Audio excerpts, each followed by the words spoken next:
So again, welcome to the April Lane County Master Gardeners Association seminar. Our speaker this evening is Dr. Daphne Stone, and she's going to be talking about lichens in the garden. So she'll tell us what they are, tell us about some of the local lichen species we encounter here in Lane County in Oregon, where lichens fit into our ecosystem, and how to encourage them in our gardens. So Dr. Stone is a faculty research associate at Oregon State University at the Herbarium there. And she's been interested in botany since she was a child, growing up in Philadelphia, where she first saw reindeer lichens and just decided that lichens were pretty darn special. She graduated from the Evergreen State College in Washington in 1975 and taught her very first class on lichens in 1976. She received her PhD from the University of Oregon in 1986, where her research work was on moss and lichen succession on oak branches in the Willamette Valley. She took time off to raise 2 children and then returned to studying lichens as a career, starting a small consulting firm where she did survey work on federal lands for rare bryophytes and lichens. And more recently, she has studied the soil crusts of Eastern Oregon and Washington and the effects of grazing on the fragile communities that are important in conserving Western dry lands. In 2018, she came to the Oregon State Herbarium, has been working on the lichen collection there, and she curates the collections, clears up identification problems, and is doing research on various genera. In fact, in 2019, she and Dr. Bruce McCune at Oregon State began a revision of the genus Leptogium. Yeah, I worked on viruses, and we don't have scientific names of that sort. So Leptogium in the Pacific Northwest. We're going to save questions for the end, but as they occur to you, if you would, please type your questions in the Q&A. And as I said, then we'll get to the questions at the end of Dr. Stone's talk. So Daphne, it's a pleasure having you here this evening, and it's all yours. Thank you. Thank you, Sharon, and welcome everybody. I hear there's a big crowd out there from all over the country and maybe beyond. Tonight I'd like to talk to you about lichens, and I'll introduce a little bit about what lichens are and how they work, and then talk about lichens in my garden and nearby, and just maybe what they're telling you and what you should look for. Let's see now.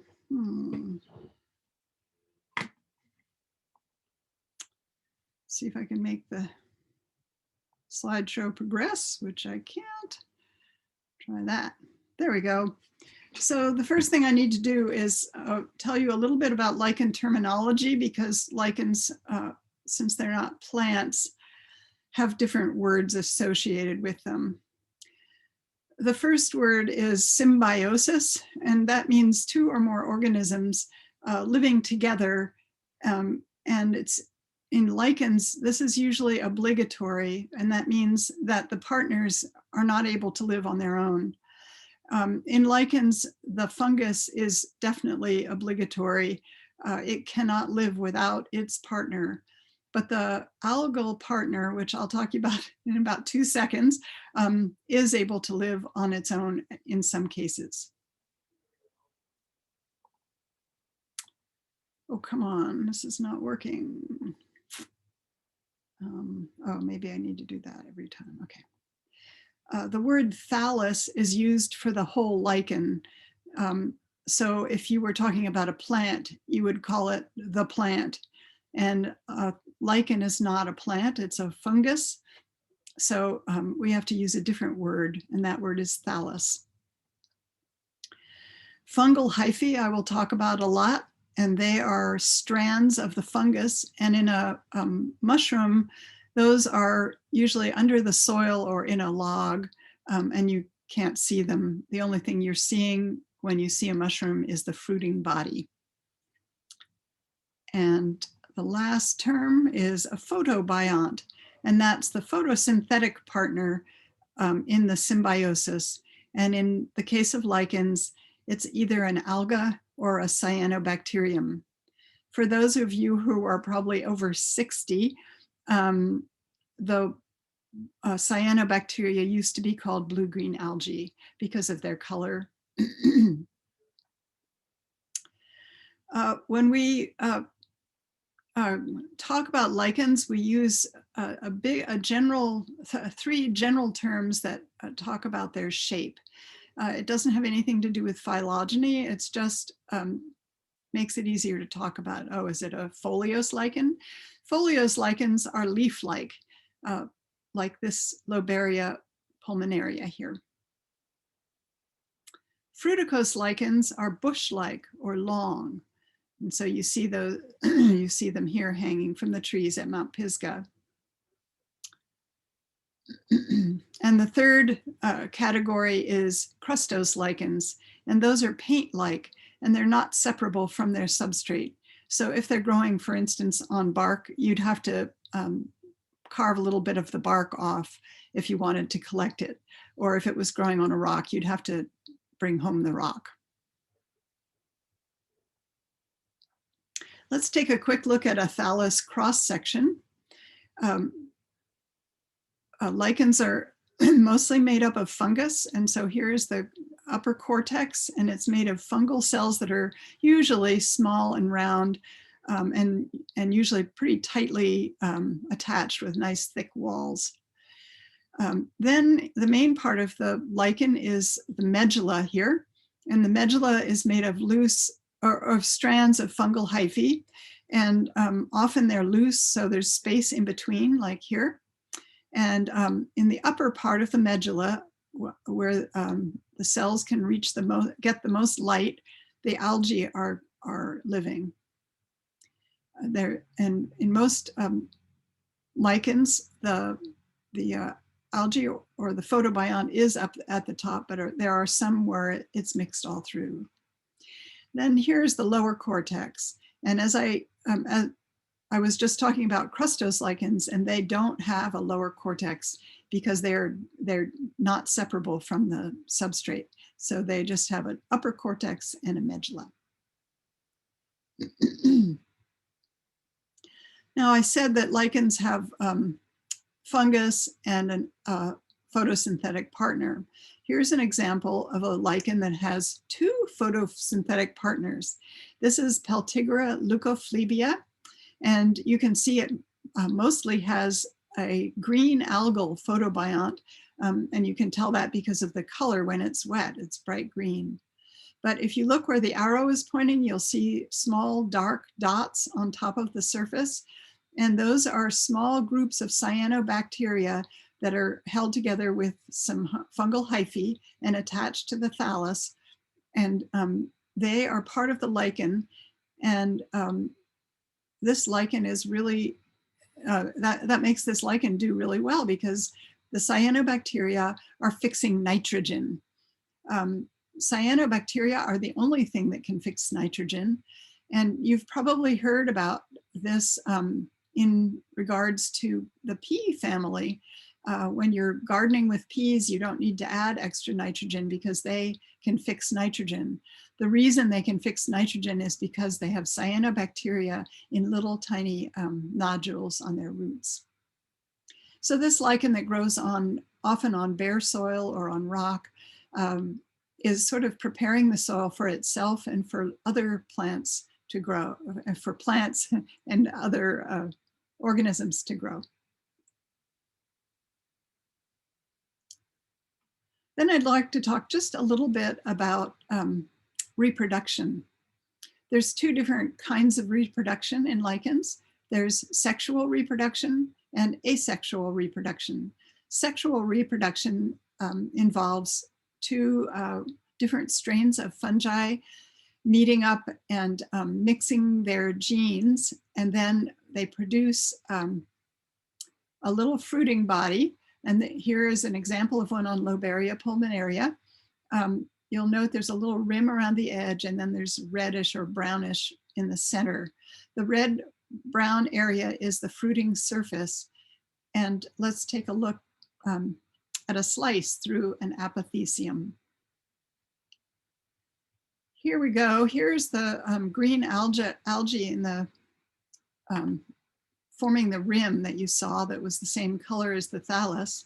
And then this is the part that would be red if this were a section of a Loberia pulmonaria. And in this red section, the spores are produced. So let's zoom in on them. They're produced in little tiny sacs, and then the sacs push them out into the air, and they can float around in the world and find somewhere to land. Here is the fruiting layer on an apothecium, and here are some spores, not of Loberia pulmonaria. Usually asci, the little sacs, have 8 spores in them, but sometimes there's a different number. And these get ejected out of the top of the sac, out away from the fruiting surface, and then they can fly around and they land somewhere. Maybe rain pushes them out of the air. Maybe the air is still and they just settle down. Once they land, they can start growing if they're in a good microhabitat, but they don't have the photobiont with them. And that's the tricky part about sexual reproduction in lichens. They need to find that photobiont right away, or else they will not survive. So people wonder how that can happen, and we all are still wondering, but we do know that sometimes a spore could land on another lichen and borrow some of the photobiont from that lichen and start growing, and then become separate.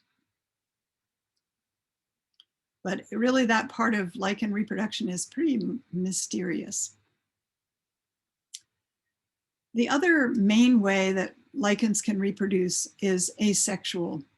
And asexual reproduction is like cloning. So all they're doing is making a little piece of something that's very similar to their thallus that can get washed away by rain or blown in the air, or maybe stepped on by a bird and taken somewhere else. If you look carefully at this photograph, you'll see inside this area, there are little grainy things, and those grains are ceridia. And a ceridium is a little ball of fungal hyphae and algae, or the photobiont mixed together. And each one of those can land somewhere. If it's a good microhabitat, it will grow into a new thallus. And here's another example of a lichen that's producing ceridia here at the ends of its lobes.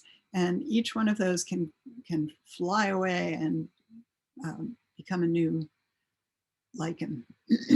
I shouldn't really say fly, they're getting taken by something, wind, rain, or birds, or snails. That's Hypogymnia tubulosa. Another type of asexual reproduction is Isidia. And these Isidia on Platysmacia glauca are branched, but Isidia are not always branched. The difference between Isidia and the previous asexual reproductive propagule is that Isidia have cortex on them. And you can sort of see that here, they're smooth. And that cortex probably protects them a little bit when they're maybe blowing in the wind for a while. The algae is maybe kept a little moister, or maybe it's protected from the sun by that cortex. And again, this piece lands somewhere, and if it's in a good microhabitat for that lichen, it can start to grow. It has everything it needs. It has the photobiont and the fungus. Lichens are really ingenious, and they make lots of different ways of reproducing asexually. The lichen Loberia Oregana does it another way, and it makes little tiny lobules along the edges of its thallus. And those lobules are built so that they break off really, really easily. And each lobule can get blown in the wind or rain and land somewhere and grow. But again, it has to land in the right place. Loberia Oregana is one of our lichens that grows in old growth forests. And a lot of the old growth lichens have maybe poor dispersal. Maybe I'm not sure if it's a high percentage or not, but I keep thinking about it being a lot of them have this problem. In an old growth forest that's been there for 200 years, they don't have to be in a hurry to reproduce and to spread, because there's the forest and they can just spread slowly. But once a clear cut comes in between sections of an old growth forest, then the lichen, if it's going to reproduce on that clear cut, it has to get over there and it has to propagate. Well, a clear cut isn't the right habitat for that lichen, for this lichen, Loberia oregana. It needs a pretty moist habitat. So a clear cut or a young forest is not a good place. I'm sorry. A clear cut often is a sort of a wall that an old growth, a Loberia oregana can't get past to the next old growth patch. This is a problem with various lichens, and many of the rare lichens have dispersal problems. And I guess I didn't mention before, as you add cortex and get the pieces, the propagules larger and larger, they disperse more and more slowly, or not as well, not as far. A tiny little ceridium can blow a long way in the wind, but a little chunk of this lobe here might not be able to blow so far. And that's what's limiting dispersal in this kind of lichen.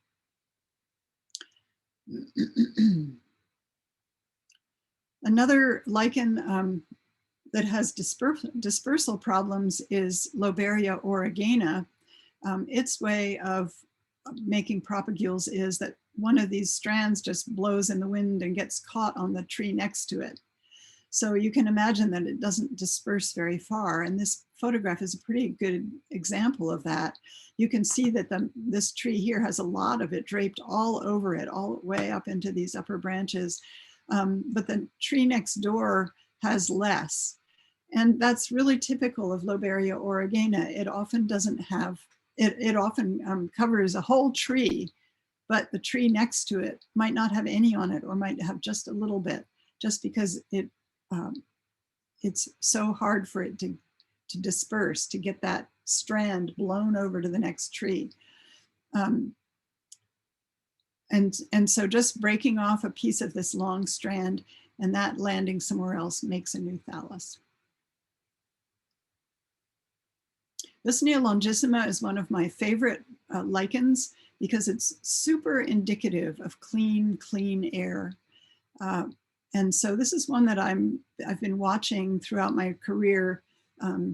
It's not endangered. It's not thought to be endangered yet, but in my opinion, this is one that we need to watch, because as soon as it starts dying off from poor air quality, then we know we're in trouble. Now I'd like to just talk more about gardening with lichens. That's sort of a funny concept. And the main reason it's funny is that lichens are really slow growing. I'm not talking about just a couple of years. I'm talking slow. So I'll show you some examples of those in a minute. Lichens are extremely tuned to their microenvironment. I've been talking about how propagules have to land in the right microenvironment or microhabitat. They're very sensitive to air quality, to air moisture, to light, and to a particulate matter that might land on them or on their substrate. I wanted to mention that epiphytic lichens do not harm the tree they're growing on. Lichens are epiphytes, and epiphyte means growing on another plant. So lichens that are growing on a tree are just using it for a substrate. Oops. Lichens on rocks, in my opinion, add beauty or patina just because of how long it takes for them to develop on the rocks. So in a way, it's showing the age of the rock and enhancing its shape. And lichens encourage wildlife. So now I'll talk about some of those things, try and bring all of those into the talk. First, I said I'd tell you a little bit about lichen, how fast they grow. This is Evernia prunastri, the staghorn lichen, and it forks once a year. And I found that out by taking photographs of them once a month for 2 years for during my PhD studies. So we know that they fork once a year, and because we know that, we can age this lichen by counting the forks. It's a little hard on this picture, unfortunately, but let's start down at the base and count the forks. Here's the first one, so 1, and then a long branch, 2, 3, 4, 5, and then this is the 6th year. So this little lichen, which is probably only about an inch long, maybe a little longer than that, is 6 years old.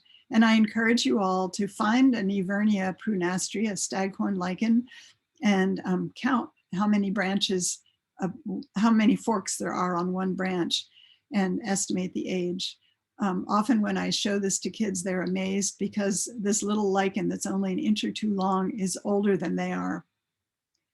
The growth rate on this I'm estimating to be about 0.5 to 1 centimeter a year.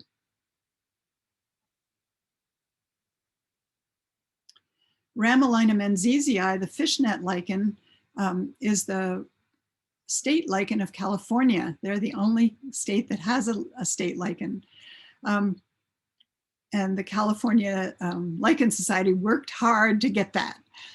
You can see it looks like little nets, and each of those nets grows larger and larger in all the dimensions as it ages. And if you use your imagination, you can see on this one that's stretched out here that it used to be a quite large net, and here's a cross branch of it. And this is a broken one that would have probably come back to here.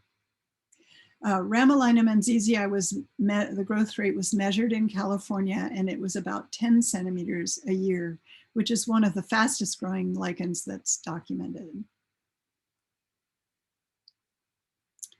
And here it is at Mount Pisgah, making really, really long strands, and you can imagine that these maybe are 20 years old or so.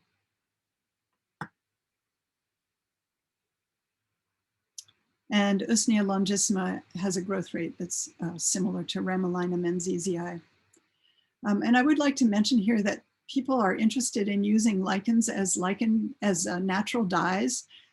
Some of them make really nice natural dyes, and I've done a lot of experimenting with that myself. But knowing the growth rate, you should never harvest a lichen off of its substrate. If you find it fallen on the ground off of the rock or the tree that it was living on, then it will not survive because it's not in its microhabitat anymore. And that's fair game for dying with lichens. But I would not suggest people collect armloads of Usnea longissima, for instance.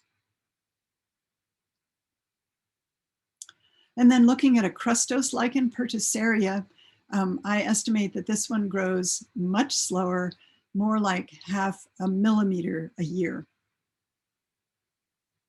A lot of lichens are sort of, their thalli are roundish, and that's because lichens start in a point and grow outwards sort of in a circle, unless there's something in the way, of course.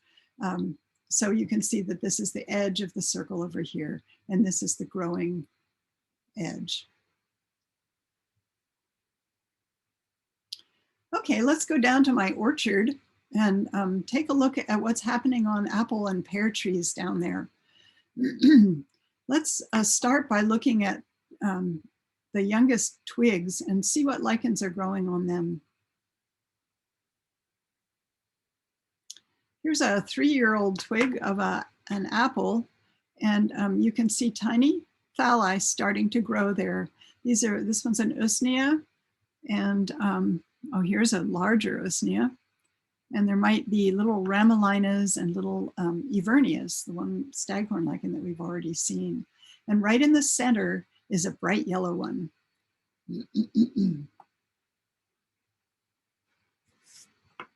That bright yellow one is Xanthomendoza oregana, named after Oregon. And it's reproducing with little ceridia and sending those ceridia out to land on a new twig. The lichens that are out there on twigs are often brightly colored or heavily colored, and that is because these lichens are making lichen acids, and lichen acids, some of them are good sunscreens. Other ones are have antibiotic chemistry. So these lichens are sort of taking care of themselves way out there on the young twigs where they're getting a lot of sunshine. And even when the canopy is on, when the leaves are out, these lichens are still getting a lot of sun when they're out on the tips. Evernia and the previous one, Xanthomendoza, both thrive in areas where there's high nitrogen. So you might see them, for instance, on the Amazon Trail in Eugene. You would see this lichen and the previous one covering the twigs on the fraxinus trees, the ash trees along that running path. They're also both early successional species. They're on the young twigs. Here's another twig species, Physia ascendens. Some of my students nicknamed it the eyelash lichen. Now let's zoom in a little closer to this apple tree, and maybe that's a pear. I think that's a pear tree. And let's look at the next, the branches a little farther in, where they're maybe 8 or 10 or 12 years old. You can see that there are more species suddenly. It happens quite fast. And if you look really carefully, you can age the twigs by looking for the bud scars and a slight difference in bark texture often as the twig gets older.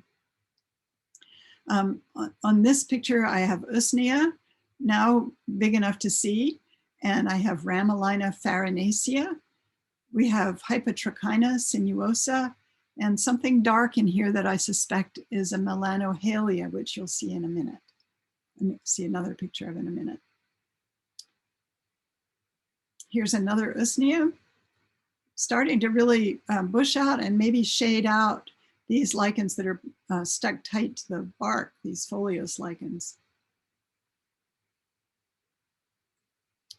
And here's our melanolixia, the brown lichen, just spreading out way across the twig, but shaded by the usnea, so it won't be able to last long. It needs lots of light, and it has a really nice sunscreen color to it.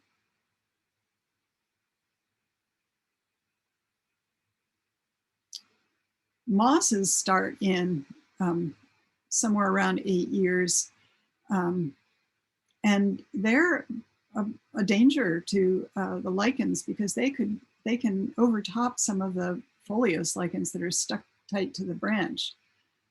And you can see here Parmelia sulcata with just fighting for its space here among the mosses and the liverworts. that are starting to cover over it. So this lichen has to reproduce quickly before it's completely grown over and before the branch gets old enough to be really shaded inside the canopy. Another interesting one is Hypogymnia Uh Physotes. And if you look down here, you can see that the lobes break open and curl back like we call it lip-shaped. And on those lips are ceridia to propagate the new thalli. And now, as the branches get really old, maybe back in the 20-year-old section where they're completely shaded once the canopy is out, and even shaded some in the winter time, the diversity gets higher and higher. This one is Bryoria, and it's brown, and it's meant to be brown. It's not dead. You see Bryorias, especially up in the mountains at maybe 3,000 or 4,000 feet. A lot of the lichens that are hanging from those fir trees are this genus Bryoria. And also in this darker, cooler, more shaded area, we get a lot of the lichens that have cyanobacteria instead of algae, or with algae, as in this case. These are all three Loberias.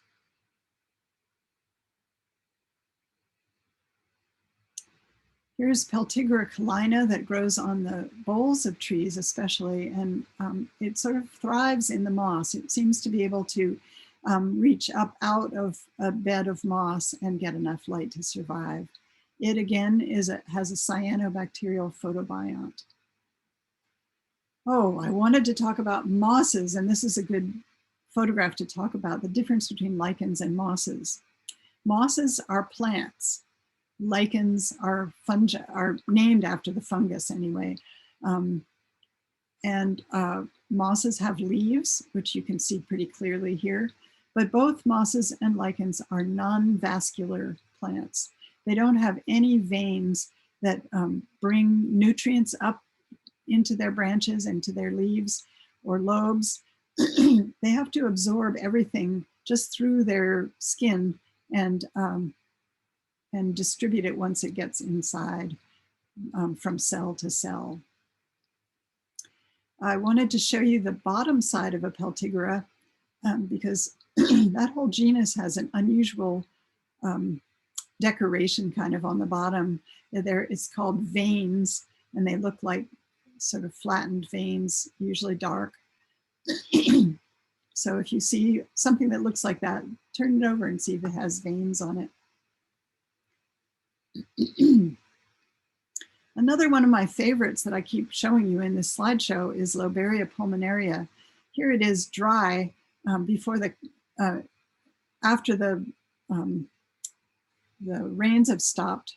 I just took this picture a couple of days ago, but in the wintertime, look what happens. It becomes bright green when it's wet, and that's because of its algal photobiont, but it also does have a cyanobacterial photobiont in there. Here's another Loberia, Loberia scribiculata, and you can tell that it doesn't have a green algal photobiont. It only has a cyanobacterial photobiont. So all of these cyanolichens that are growing in the tree are helping send nutrients down to the roots of the tree just by rainfall hitting them, and they leak, their cells leak a little bit, as all plants do. And as all plants and all fungi do. And so it's helping to give nitrogen to the tree it's living in.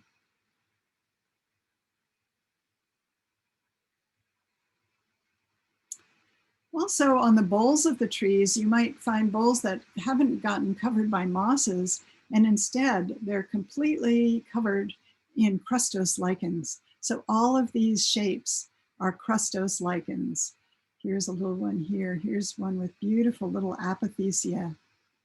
And they make the most beautiful mosaics on smooth bark, especially smooth bark. And here's another, oh, here's a close-up of one of those. This is a little Lecanora with little rims, the color of the thallus. Here's the thallus all out, way out here. And then here's the fruiting surface of those apothecia. And this bunch of Crustos Lichens illustrates something that I often see driving out to the coast. When you're in the coast range and you see alder trees out there look like birches. They have white, beautiful white trunks. And so I always thought that alders had white bark.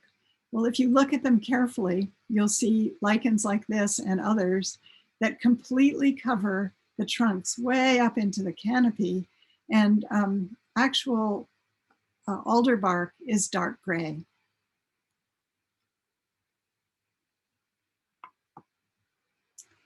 I mentioned that lichens make rocks just look really beautiful and sort of ancient. So here's my neighbor who has a beautiful lichen and moss covered wall that I'm so jealous of. She has, it's sort of shady there, you can tell, because there's moss growing all over in her garden. And if you zoom in a little bit, you see some Cladonia lichens here. Those are the lichens that start as little tiny leaf-like structures on the soil, and then they put up these little stalks that often have cups at the tip or sometimes have bright red apothecia. So they're sort of a favorite of mine. Just, they're so sweet looking. And then in my own garden, I have this rock that has an angle right here. This is north facing, and this would be west facing. And you can see this white lichen starting to grow, lots of thalli along that ridge between the two faces. And then if you look over here, you'll see this thallus have sort of dark along the edge of it. And that's because this one makes a lichen acid that has antibiotic chemistry, and it's killing the moss so that the moss won't grow over it and shade it out. These lichens have so many little stories to tell. If you just watch, you'll see so much happening. Here is a piece of columnar basalt on my daughter's farm, and we moved it from a different spot on the farm when she bought it. And it's been in this spot for about 5 years. And you can see that the mosses are starting to grow here on this north face. And this is also the north face. And here's a Crustos lichen that's growing both on the top and on the north, pretty vertical face. Let's zoom in on that guy. And if you look carefully, you can see it's broken up into little tiny angled sections, and each one has an apothecium or something in there, maybe a parathecium. And then you can see the margin where it's growing outwards. In this case, it seems like the fungus is probably growing out before the algae can catch up to it. And that explains the difference in color.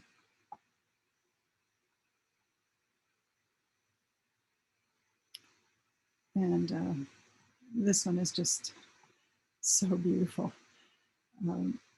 This is up in the mountains somewhere, and the little brown apothecia show up so well.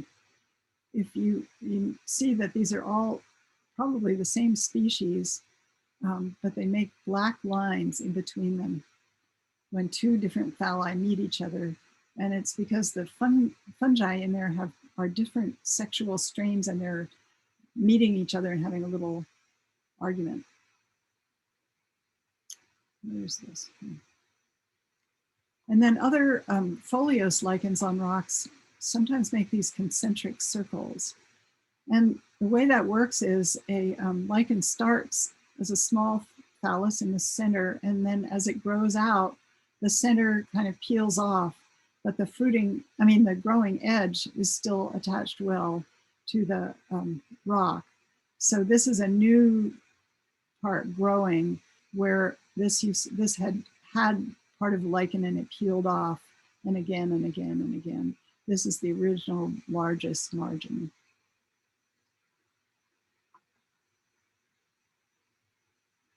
And Xanthoparmelia grows that same way. You can see this is sort of fresher and younger, and this part will be peeling off pretty soon after the fruiting bodies are worn out. And then this part is growing healthfully.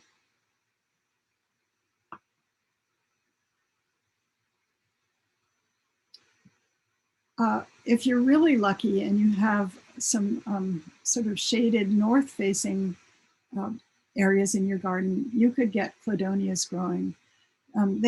They grow quite quickly on soil, especially if it has been disturbed or if it's just a mossy area with no grass in it that would shade out the cladonias.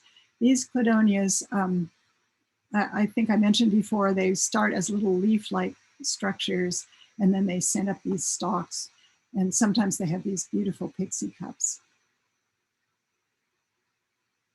And here's some other pixie cups. Those are from Southern Oregon. Also, if you happen to have rotten logs on your property or in your garden, this is one that grows on rotten logs, and other cladonias that grow on rotten logs sometimes have red apothecia at the tips, and those are sometimes called British soldiers.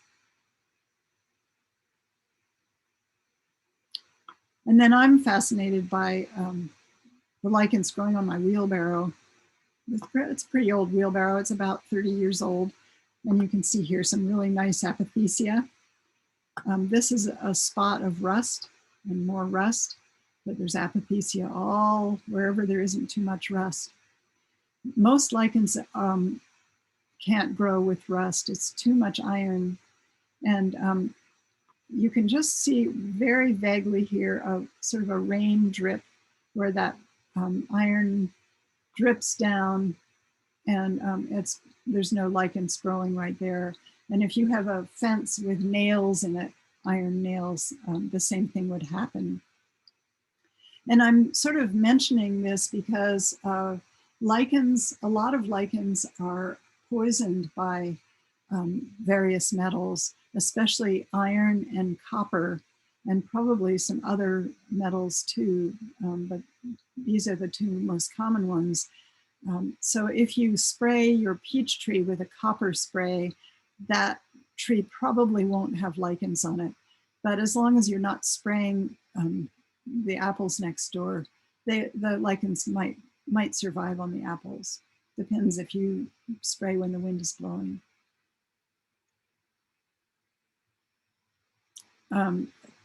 The copper is also what they put in moss be gone or whatever, what you put on your roof to keep mosses off, that has copper in it.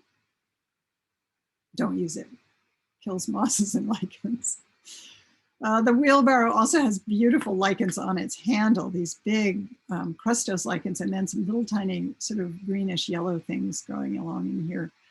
So if you keep your eyes open, you will see so many lichens in the older substrates of your garden. And then this beautiful bench, just totally decorated with lichens, and you can still sit on it. It's wonderful. A friend back in New York State sent me that picture.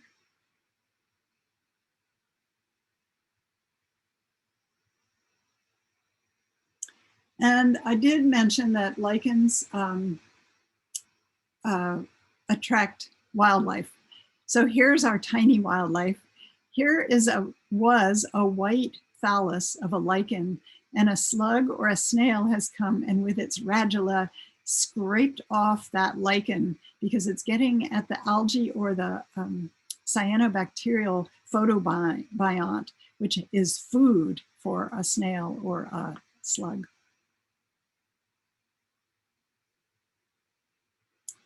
And then of course, birds. Birds love lichens. And here's a nest made entirely of lichens in a madrone tree.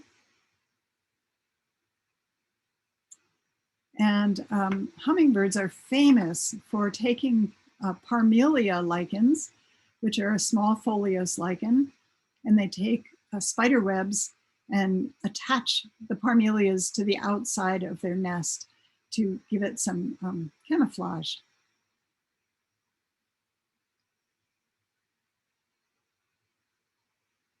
And that's the end of my lichen talk, but I'll just share some resources with you.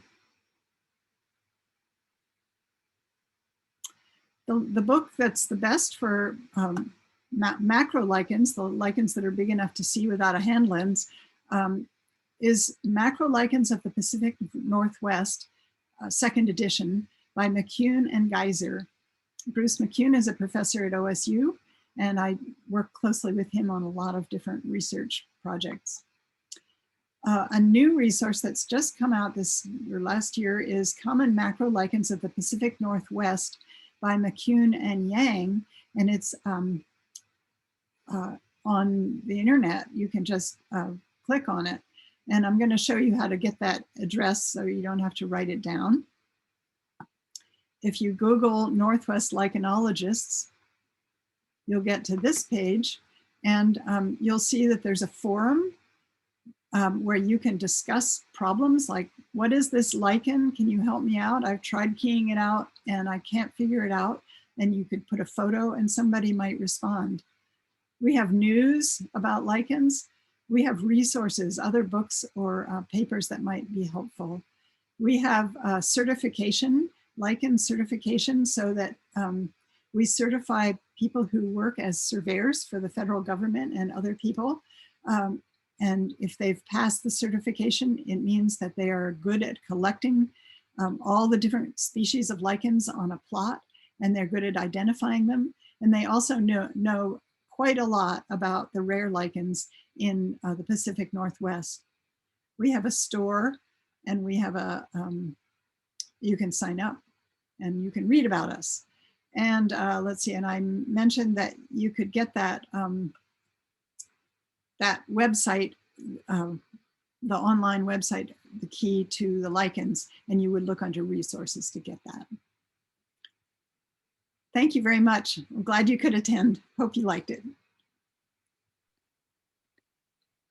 Thank you very much, Daphne. And I'll just quickly mention before Juliet starts the questions that Jet has typed into the chat the link to the lichenologist website. Thank you very much, Jet. It's a live link. You can click on it and it'll take you to that website. And we've got quite a few questions, so I'll let Juliet take care of that now. Okay. So yes, we have quite a few questions here. So a lot of interest in your talk. So first question, are lichen spores blowing in the wind able to be seen by humans? I would say no. Oh, lichen spores? Oh, definitely not. No. So we do sometimes try and trap them by putting out a slide with a little bit of moisture on it, or maybe some Vaseline or something like that. And you can collect spores that way and then look under a microscope. Okay. The spores are anywhere from maybe 400 microns long to 3 microns long. They're very small. Very small. That's, yeah. A question here, if you could choose a state lichen for Oregon, you mentioned that California was the only state that had a state lichen. What would it be for Oregon? That's a really, really hard one because we have so many different environments in Oregon, but I might choose Pseudocyphalaria hawaiiensis. Even though it's called hawaiiensis, it grows in Hawaii, but also grows in our coast range in Oregon. It's brown with bright yellow ceridia. Oh, sounds very, very interesting. This question was asked before you showed the picture, but the question is, do birds use fist fishnet or other lichen to build nests? And yes, You showed a picture of one that Yeah. was it. I don't know if they actually use fishnet, but I wouldn't be surprised. Okay. Are there different species of lichens in different parts of the world, or are they cosmopolitan? Do the same ones exist around the world? That's a really interesting question and a good thought. Yes and no. We often have thought that our lichens are the same species that are in Europe. I mean, some of them. Obviously, we have a lot of new ones here. I mean, different ones here.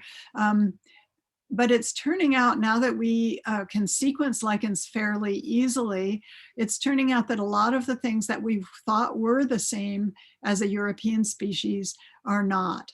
They're slightly different.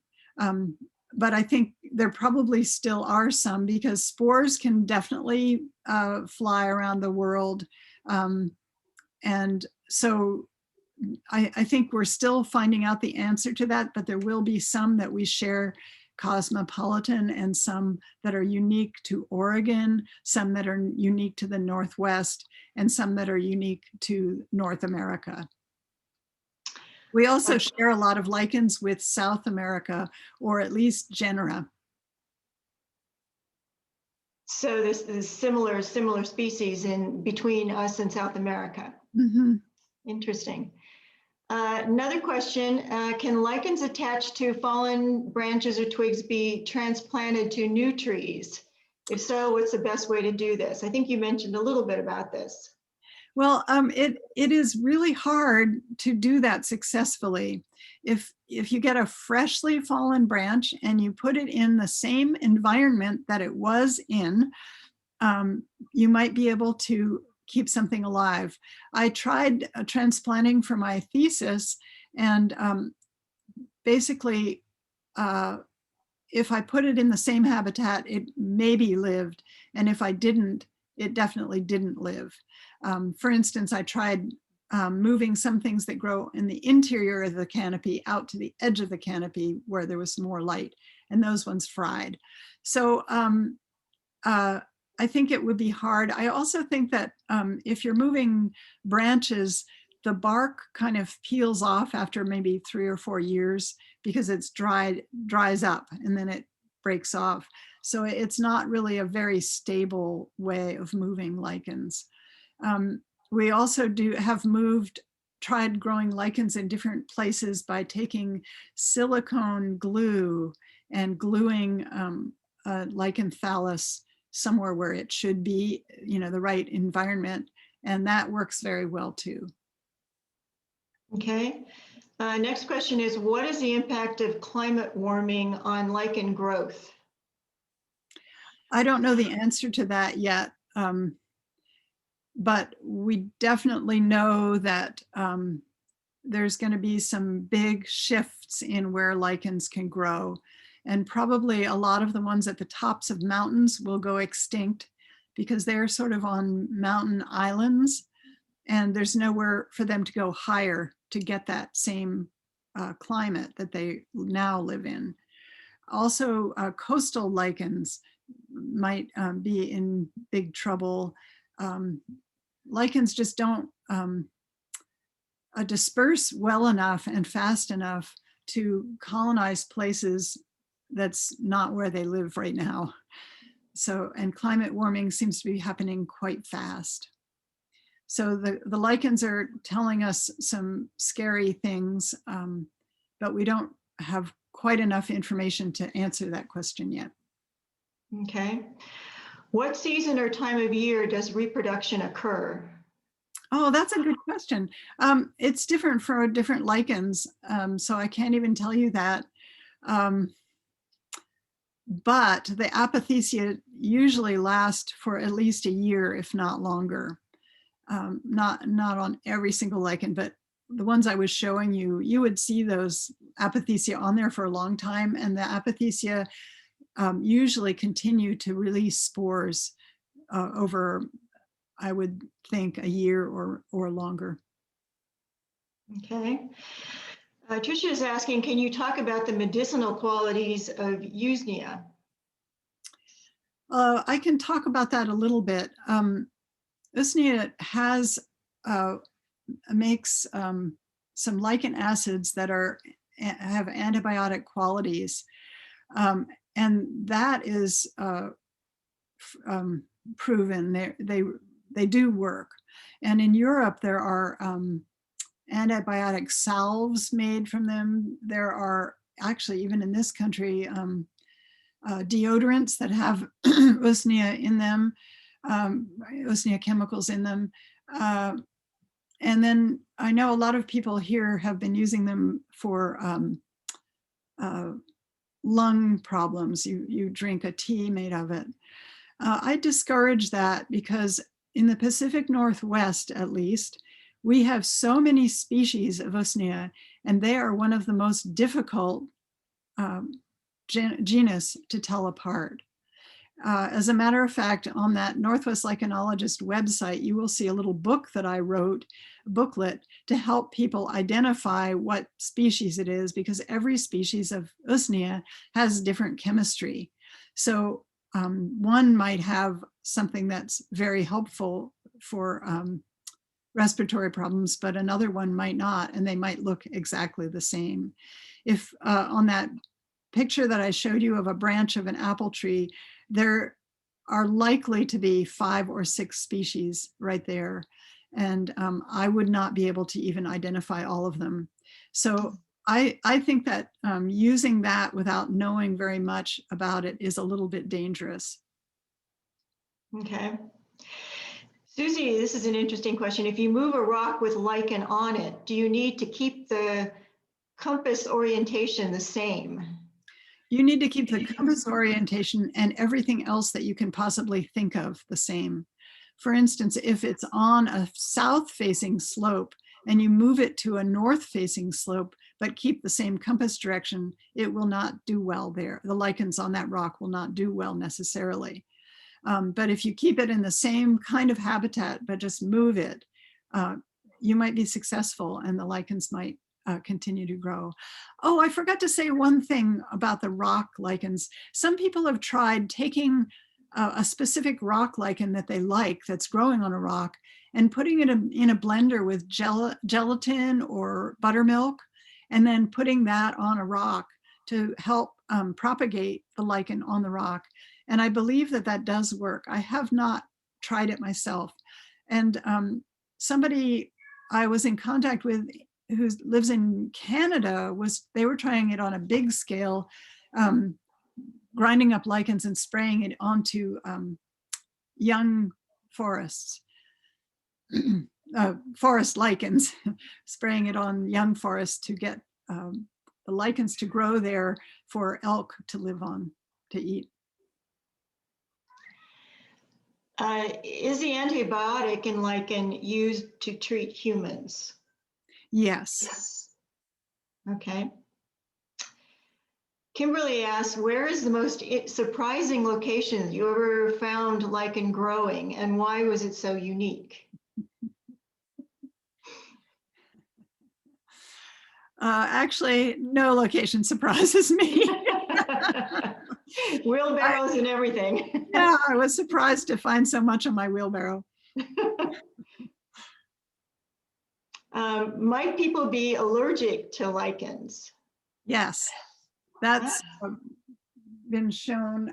There's a lichen that grows on the east side of the Cascades called Loberia vulpina, and that has been used to poison wolves.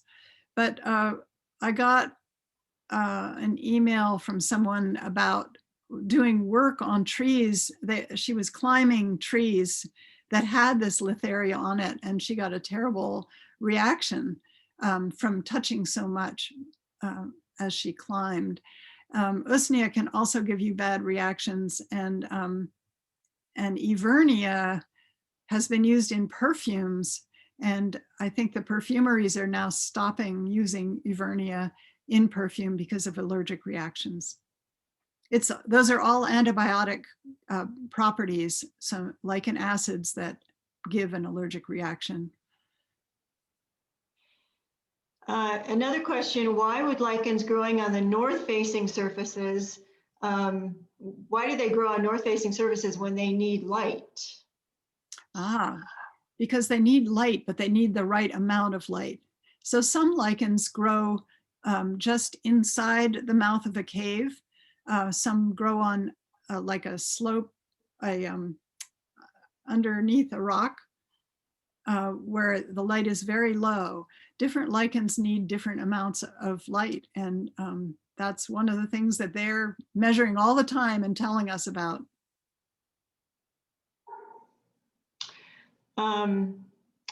A question, clearly lichens don't hurt trees. What can we tell the average gardener about the benefit of lichens other than beauty? They attract lots of wildlife if you count little insects and mites as wildlife. When I was doing my thesis, I saw so many little neat spiders and mites, and these things are not, the lichens aren't harboring bad insects, especially. They just provide little habitat for them. That provides food for chickadees and other little birds that are coming in there, and nuthatches that need to eat insects. They're also providing bird nest materials. Flying squirrels use lichens in their nests. They make a nest in a hollow tree and they line it with that Bryoria, that brown lichen, and then they eat it all winter long. So lichens are very important to wildlife, and they also, along with mosses, slightly modify the environment so that that tree is kept just a little moister because of that extra layer of stuff on their branches. There's a comment here from Donna. She just came to Montana from the Midwest in the 70s and have always been fascinated with lichen. The arborist now knows to ask her if she wants to keep the lichen branches, clad branches. Yeah, they're really beautiful. Just a couple more questions here. One other one, as master gardeners, we sometimes get questions from people who are worried that lichens on their fruit trees will prevent fruit from growing. What are your thoughts about this? That's completely wrong. And they have nothing to do with fruit production. One thing that sort of perpetuates that myth, or the myth of that the lichens might be hurting the trees, is that if a branch dies, the lichens on that look bigger than they should on a branch that size. But it's because the branch stopped growing, but the lichens kept on growing. So on a dead branch, you might see really dense lichens, much more dense than you would see on a live branch of that size. So people think, oh, well, they killed the tree or the branch. Okay, can we eat lichen? If so, which ones are easy to identify and safe and delicious? Well, none of them, I wouldn't say that very many of the edible ones are easy to identify. I would be really careful eating lichens because so many of them have these lichen chemicals or lichen acids that could be poisonous. In Scandinavia, quite a few of the things are eaten, and it's mostly the reindeer lichens, which are in the genus Cladonia. It's called reindeer moss or reindeer lichen. Also, what is it? What's the food that people ate in the desert in the Bible? Manna. That is thought to be a lichen. Native Americans in the Pacific Northwest, some of the tribes used some species of that brown horsehair lichen, Bryoria, and they made various soups or sort of a pemmican out of it. But I would not say those are easy to identify. It's easy to identify the genus, but not the species. So probably not a good idea to eat any lichen. Probably not, especially since some of the common beautiful ones like Loberia, the yellow one on the east side of the mountains, is pretty poisonous. Poisonous. Okay, one last question here. What is your main research subject at this time? I study a dark lichen that has cyanobacteria in it, and it's the genus Leptogium and a new, fairly recently named genus Cytinium. All those are called the jelly lichens, and there are so many of them in the Pacific Northwest, and they're very difficult to identify. So I'm working with Bruce McCune to sequence a whole lot of them and see if we can name them and tell people how to identify all the different species.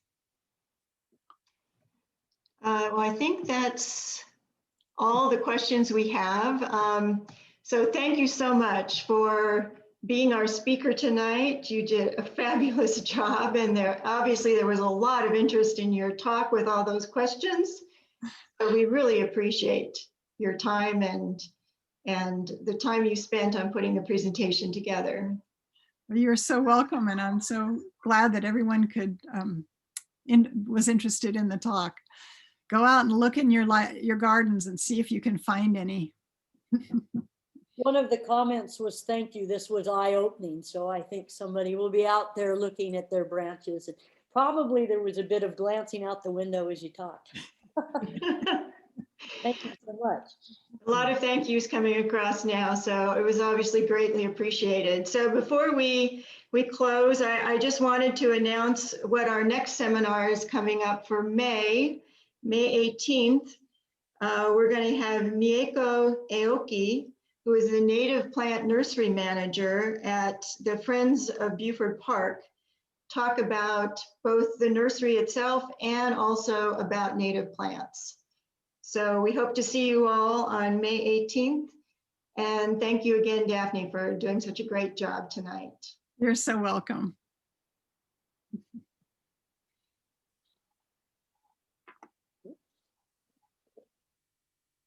Let's see, stop share.